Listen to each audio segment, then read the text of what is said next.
கர்த்தருடைய பரிசுத்த நாமத்திற்கு மகிமை உண்டாவதாக. கர்த்தரும் இரட்சகருமாய் இருக்கிற இயேசு கிறிஸ்துவின் இனிய நாமத்தில் வாழ்த்துதலை தெரிவித்துக் கொள்கிறேன். கர்த்தர் நல்லவர். இந்த புதிய நாளை காண செய்த கர்த்தரை நாம் நன்றியோடு துதிப்போம்.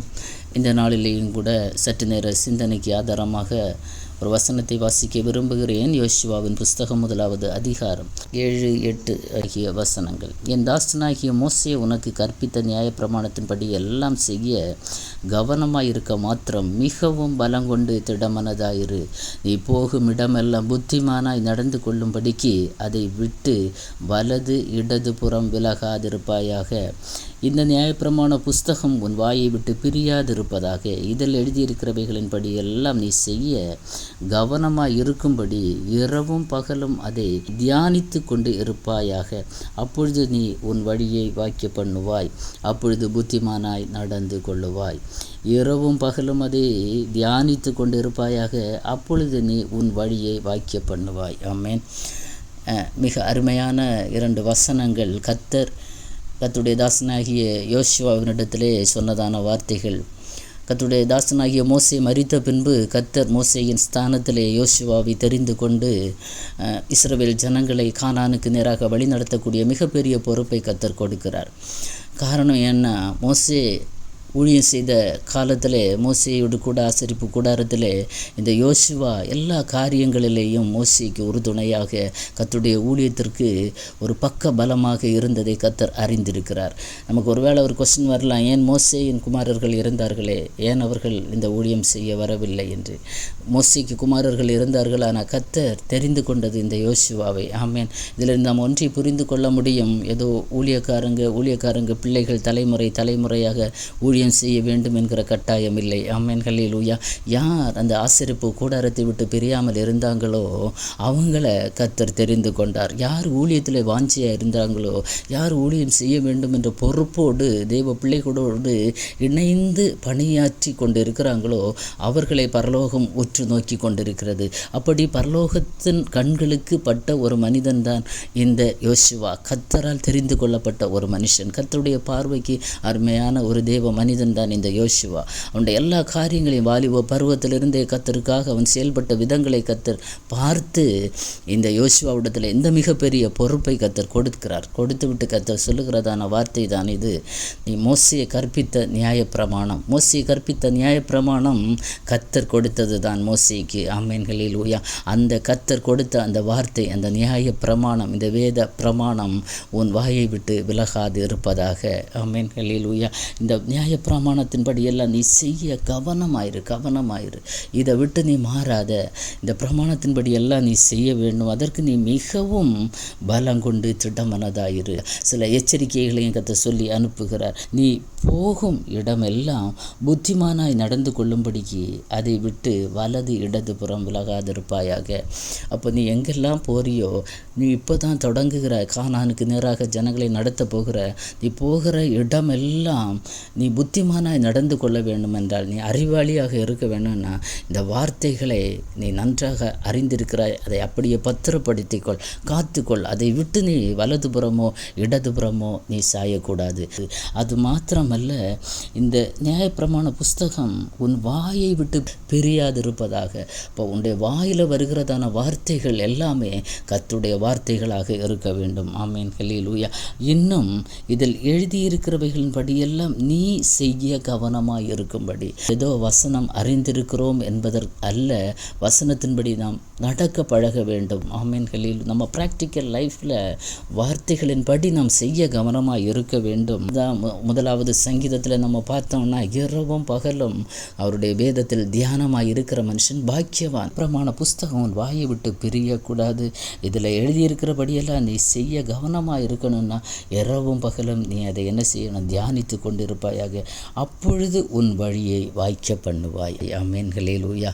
அப்போது இந்த வசனங்களிலிருந்து நம்ம எதை நாம் புரிந்து கொள்ள முடியும் என்றால், நம்முடைய அனுதின வாழ்க்கையிலேயும் கர்த்தர் ஒவ்வொரு தேவ பிள்ளைகளுக்கும் பலவிதமான ஒவ்வொருவருக்கும் ஒவ்வொரு டாஸ்க் இருக்கிறது. நம்முடைய வழியை நாம் வாய்க்க பண்ண வேண்டும் என்றால், நமக்கு வழி என்று சொல்லும்போது ஏதோ ஒரு காரியம் நமக்கு வாய்க்க வேண்டும் என்றால், ஒரு ஆசீர்வாதம் கிடைக்க வேண்டும் என்றால், ஒரு நன்மை நமக்கு கிடைக்க வேண்டும் என்றால், ஆமென், நம்ம போகிற இடத்துல நம்முடைய காரியம் வாய்க்க வேண்டும் என்றால் இப்பேற்பட்ட அனுபவங்கள் நம்முடைய இடத்துல இருக்க வேண்டும். கர்த்தர் யோசுவாவுக்கு சொன்னது போல நியாயப்பிரமாண புஸ்தகம், கர்த்தருடைய வார்த்தை நம்முடைய இருதயத்தில் இருக்க வேண்டும். வார்த்தையின்படி வாழ்கிறவர்களாக இருக்க வேண்டும். ஆமென், அல்லேலூயா.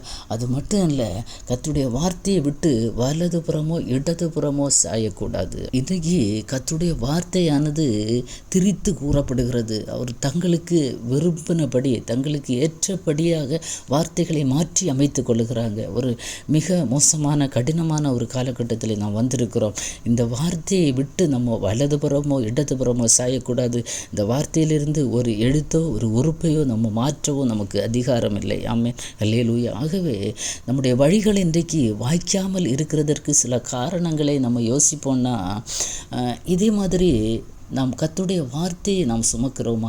கர்த்தருடைய வார்த்தையின்படி நாம் நடக்கிறோமா? ஆமென், அல்லேலூயா. முதலாவது, கர்த்தருடைய வார்த்தை ஒரு தெய்வ பிள்ளையுடைய வாயை விட்டு பிரியக்கூடாது. ரெண்டாவது, எழுதியிருக்கிறவைகளின் படி எல்லாம் செய்யவும் நாம் கவனமாக இருக்க வேண்டும். ஆமென், அல்லேலூயா.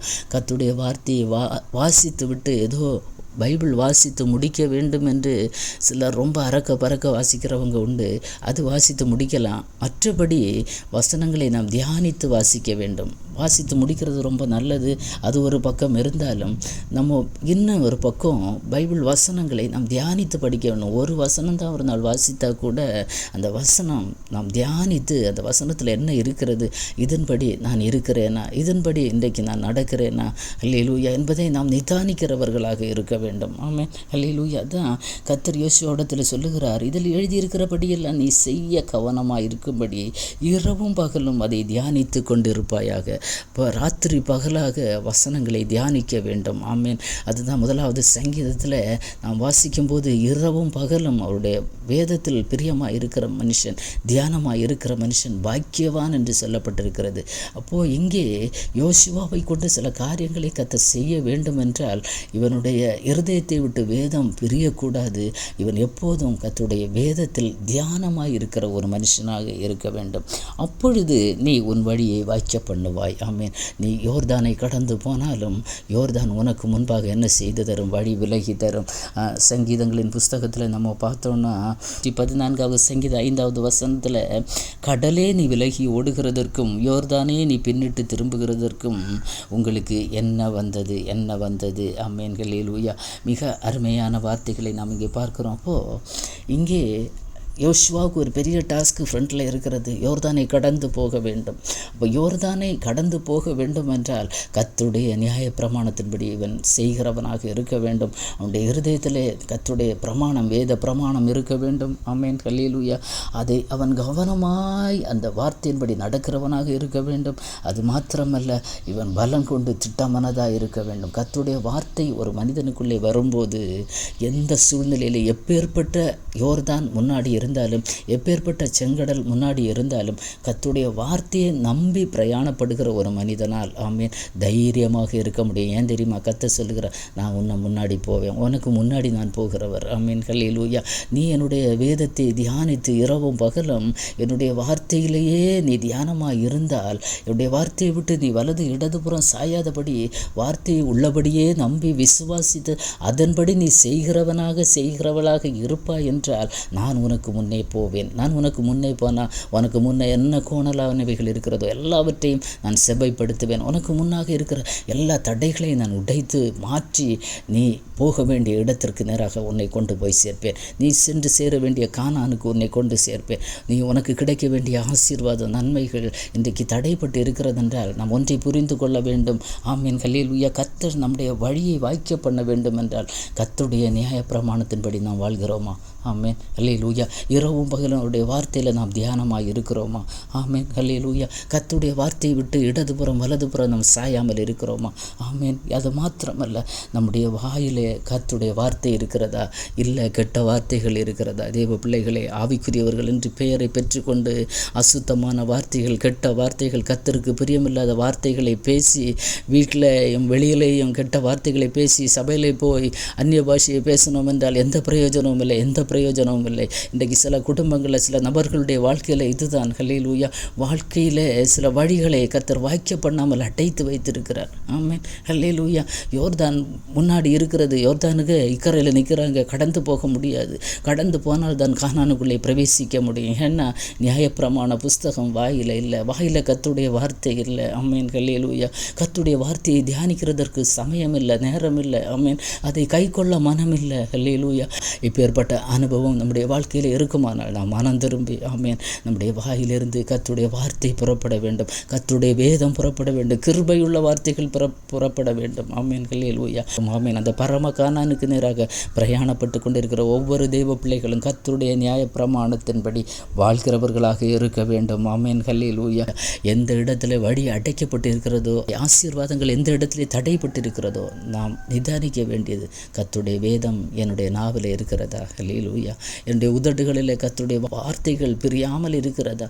நாம் நம்முடைய வழிகளை சோதித்து ஆராய்ந்து இந்த காலை வேளையிலே கர்த்தரிடத்தில் திரும்புவோம். ஏன் எனக்கு வாசல் அடைக்கப்பட்டிருக்கிறது? ஏன் எனக்கு வாசல் அடைக்கப்பட்டிருக்கிறது? நான் கிறிஸ்தவன், நான் ஆராதிக்கிறேன், நான் சபைக்கு போகிறேன், வேதத்தை வாசிக்கிறேன் என்றெல்லாம் நம்ம சைடில் இருந்து நம்ம சொல்லலாம். ஆனால் கர்த்தர் சொல்லுகிறார், ஆமென். ஹல்லேலூயா, நம்முடைய வழிகளை சோதித்து ஆராய்ந்து நாம் கர்த்தரிடத்தில் திரும்ப வேண்டும் என்று கர்த்தர் எதிர்பார்க்க, அப்பொழுது நீ உன் வழியை வாய்க்க பண்ணுவாய் என்று கர்த்தர் சொல்லுகிறார். ஆமென். ஹல்லேலூயா. இப்பேற்பட்ட அனுபவங்கள் நம்முடைய வாழ்க்கையில் இருக்குமானால் எந்த மனிதனும் எந்த சத்துருவும் நமக்கு முன்பாக வாசல்களை அடைக்க முடியாது. ஏன்னா நமக்கு முன்னாடி கர்த்தர் போவார். இப்பேற்பட்ட அனுபவம் வாழ்க்கையில் இல்லைன்னா கர்த்தர் முன்னாடி போக மாட்டார், அடைக்கப்பட்ட வாசல்கள் அடைந்தே காணப்படும். ஆகவே நாம் நம்முடைய வழிகளை சோதித்து ஆராய்ந்து இந்த காலைவெளியிலே கர்த்தரிடத்தில் திரும்புவோம். யோசுவாவோடு கூட இருந்த கர்த்தர் உங்களோடும் கூட இருப்பார். கண்களை மூடி ஜெபிப்போமா? தகப்பனே, இந்த நல்ல காலை வேளைக்காக உமக்கு நன்றி ஆண்டவரே, இந்த நல்ல வார்த்தைகளுக்காக நன்றி ஆண்டவரே. இதை கேட்கிற பிள்ளைகளுடைய அப்பா வாயிலே கர்த்தருடைய வேதம் இருக்கட்டும் ஆண்டவரே. உடைய வார்த்தையை விட்டது வலதுபுறம் இடதுபுறம் சாயாதபடிக்கு உடைய வார்த்தையை கை கொள்ளுகிறவர்களாக இருக்கட்டும் ஆண்டவரே. இரவும் பகலும் உடைய வார்த்தையை தியானிக்கட்டும் ஆண்டவரே. ஆண்டவரே ஸ்தோத்திரப்பா. அப்பா, ஒரு யோசுவாவை போல் ஆண்டவரே ஹல்லேலூயா, கர்த்தருடைய நியாய பிரமாண புஸ்தகத்தை விட்டு வழி விலகாதபடிக்கு ஆண்டவரே அதன்படி செய்ய ஒவ்வொரு பிள்ளைகளுக்கும் கிருபை கொடுங்கப்பா. அப்போது வழியை வாய்க்க பண்ணுவா என்று சொன்ன வார்த்தையின்படி அடைக்கப்பட்டிருக்க வாசல்களை கர்த்தர் திறந்து கொடுப்பீராக ஆண்டவரே. அப்பா, இதுவரையிலும் இந்த வேதத்தின்படி நடக்க மனதில்லாமல் வேதத்தை விட்டு தூரமாக இருக்கிற பிள்ளைகள் ஆண்டவரே தங்களுடைய வழிகளை சோதித்து ஆராய்ந்து கர்த்தரிடத்தில் திரும்பட்டும் ஆண்டவரே. திரும்பி ஆண்டவரே எந்த இடத்துல தவறி இருக்கிறோமோ அந்த இடத்துல மனம் திரும்பி கர்த்தருடைய வார்த்தைகளின்படி நடந்து, கர்த்தருடைய வார்த்தைகளை பேசி, வார்த்தைகளை வாசித்து அதன்படி செய்யும்படி கர்த்தர் கிருபை கொடுப்பீராக. அப்படி செய்ய போகிற கிருபைக்காய் நன்றி. கர்த்தர் மாத்திரம் மகிமைப்படுவீராக. ஆசீர்வதி. இயேசுவின் மூலம் ஜெபத்தை கேளும் ஜீவனுள்ள நல்ல பிதாவே. ஆமென். ஆமென். God bless you.